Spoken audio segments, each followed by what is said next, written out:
Good morning, good morning. We have a different scenery today. I am actually driving over to my dad's house. We are gonna go fishing today. It's super foggy at the campground, but over on his side, it is sunny. So he said it's time to go fishing. So we are gonna go fishing. We are gonna go fishing where we have been, where we've been catching those white bass and crappie over in Cape Fair, Missouri. But anyway, I thought I'll do a video in the truck because I got this handy dandy stand, and I thought we could just talk while I drive.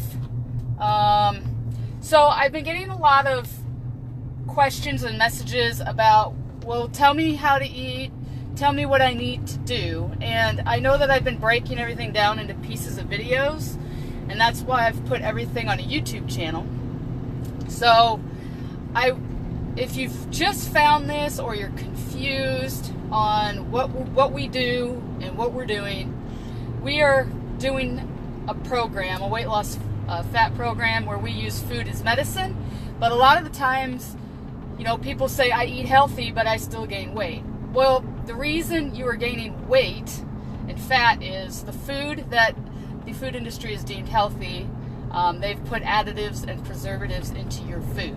So when you really start looking at the labels on your food, those things are causing your body to store those things as fat and excess weight instead of actually using it for nutrients for your body. And what's an example of that? An example of that I think people forget about is even things like salad dressing. If you flip the salad dressing label over, 90% of your salad dressings are garbage. There is nothing in there, and even the oil that they use is terrible. You'll see a lot of soy, you'll see a lot of vegetable oils, things of that nature, and that stuff is just garbage on your body. So when I say things like hacking your hormones, what I'm saying is all food nutrients have to go through to your hormones, because your hormones tells your body where to put things, okay? And your hormones are like Einstein. If you don't have anything blocking the communication to your hormones does everything it needs to do. It sends it exactly where it needs to go, and it has its job, and it goes and does its job. But when the food that we eat throws in additives and preservatives into our food, and an additive and a preservative is something that the industry will put in your food, like in cheese. You'll see like sorbates and things you can't really pronounce. Those are additives, and those additives are there to like keep cheese from clumping, to keep almond milk from clumping, keeping it a liquid. And all those things throw monkey wrenches in your body, and so your body gets confused. And when your body gets confused, your hormones get confused. And when there's confusion in your body, the number one thing your body will do, no matter what the nutrient is store it as fat. So that's why you can be eating healthy food and still be fat. So in the Western countries, you know, like the United States, there is a lot of that. There's a lot of that and a lot of that. So you really have to be kind of a Sherlock Holmes to figure out which foods you can eat. Now, I'm not saying that you can eat every single food and not gain weight and excess fat. I mean, there's other things that go on, you know. However, by the time you're in your mid-30s and older, 80% of your fat loss and your weight loss is going to come from what you eat. When you're younger, so if you're asking the question, well, why is it, you know, when I was younger, I could eat all these same foods and not have any problems? Well, as you grow, your hormones grow. And your hormones are pretty tough. They're pretty resilient. They can kind of take the beating, per se, and they can kind of keep going. Well, at some point, they just stop. They just give up. It's too much. Your body has stopped growing.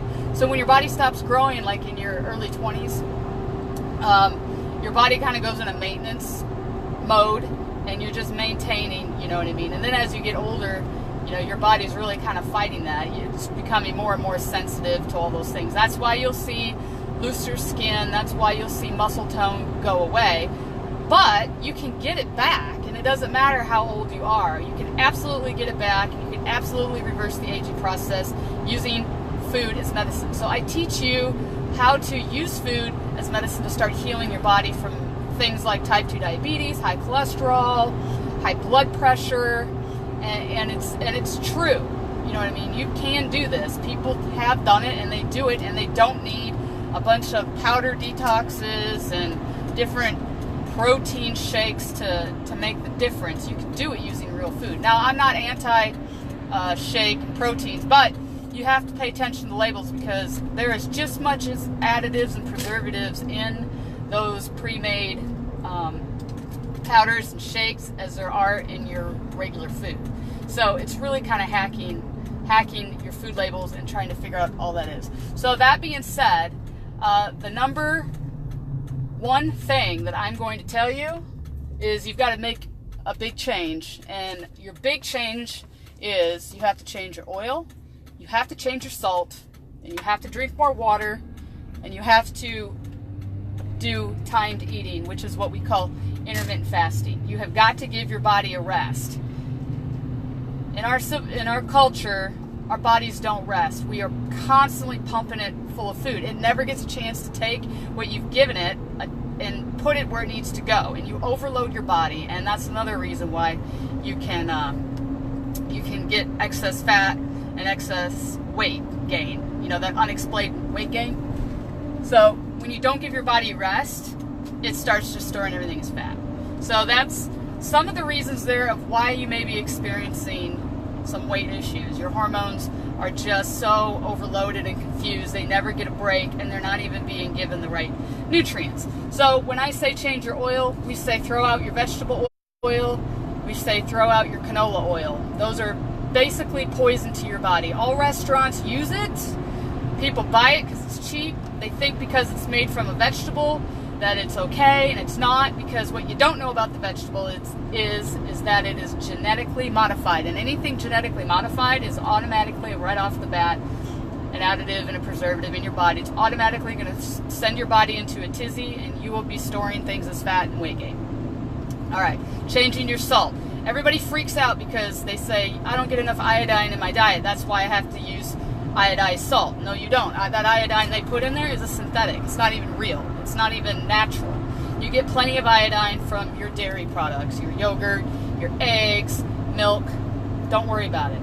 So you got to replace your salt with Himalayan salt, which actually has got the most mineral benefit for your body because it comes from the rock 300 feet plus down at the base of the Himalayan mountains, and it's mined that way. Unrefined organic sea salt is another option you can do, and kosher salt. I like kosher salt. It probably doesn't have as many minerals, but it is an alternative. So then you got to start drinking water, and people are drinking diet sodas, no calorie. They're using, like my sister uses Crystal Light. We have to get rid of it.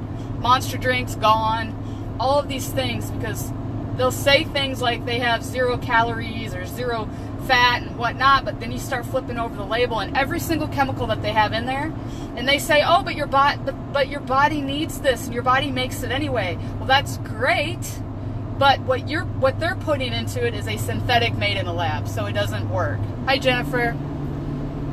Yeah, sea salt is great. So that's kind of your base right there, is to change your oil, change your salt, get rid of your extra drinks, your Diet Cokes, your Monster drinks, your Crystal Lights, your Powerades, your whatever. Get rid of them and just start drinking more water. Now, if you're like, oh, I don't like water, get a lemon, squeeze some lemon in there. Get a lime, squeeze some lime in there. Get a strawberry, squeeze some strawberry in there, and there you've got your flavored water. So that being said, that's where we start on all this, and that's your base. That's your foundation. We kind of have to clear everything out and start there. It's like building a new house. You've got to make that foundation strong. And then from there we get into the timed eating, and then from there we figure out, you know, what are you eating? When are you eating it? What is it you are eating, and what are the ingredients in it? You know, I'm not a big fan of counting macros and micros and calories. People can, and that's fine. You know, there's more than one way to weight goals and weight loss and fat loss. My goal is to get you to the safest place possible in the process of healing your body, because you can I can stick you on a 30-day plan and you will lose a bunch of weight, but I promise you I'm damaging your body more than helping your body, and that's not the point. The point is to heal your body and actually make it stronger and better from the inside out than it ever has, no matter how old you are. So that's kind of where I'm at, and if you got questions about it, start with your salt, change your oil. Now I told you what oils not to use. Here's the oils that you do use. Use cold pressed non-GMO avocado oil. That is like my number one go-to, and it's my number one go-to because you can't tell the difference in flavor at all. It is a high heat temp, so the molecular structure does not get compromised. Okay? Vegetable oil and canola oil, their molecular structures compromise at lower temperatures, and when that happens, you've just modified the vegetable again, and now you've done twice as much damage. Avocado oil has a very high heat temp, so you can fry with it, you can bake with it, you can saute with it, you can use it as salad dressing base. It's perfect. Coconut oil is another one you can use. So those are your two alternatives to your oils right there, okay? And then I've told you about the salt, I've told you about the water. So that's where you start. And then from there, like I said, you're going to want to do timed eating. And timed eating, I tell people, the easiest way to start with timed eating is just to skip your breakfast. Don't eat. Drink coffee, but drink black coffee. You can have apple cider vinegar, and that's fine. It won't break your breakfast fast that you're doing. And you can have a tablespoon of lemon in your water without breaking that fast. And when I say fast, we're just talking about not taking in a calorie. It's not saying not drinking water or anything like that, or black coffee. They have no calories in it. So that's what I mean. That's the easiest way to start timed eating, is just get rid of your breakfast. You don't need your breakfast necessarily, okay? Some people feel like they do, and then if that's what you tell me, then I tell you, then fine. If you need to eat something for breakfast, then you're going to have something that's high in good fat. I don't care if it's a tablespoon of peanut butter, natural, organic peanut butter, or if it's even a tablespoon of coconut oil, because coconut oil tastes good. And you have to use the unrefined coconut oil. That means it's in its natural state. So those are some things that I would tell you to do. If you have to have breakfast, drink black coffee, have something high in fat, even if it's eggs, even if it's 2 eggs, just 2 eggs, fry them raw, over easy, whatever, cook them in avocado oil, and that can be your high-fat breakfast. The whole point is to convert your body into burning more fat, and so your body can use the fat that you already have and start burning it, so you can start losing it. So once you start throwing in carbohydrates, your body's going to want to naturally do carbohydrates, and then it's going to keep your body from losing fat. So anyway, so that's kind of where I'm at today. I am probably a good, I don't know, 15-20 minutes from my dad's house. So I'm going to hop off here. I hope you guys have a great day. We got more things to come, so stay tuned, and I will talk to you later. See ya.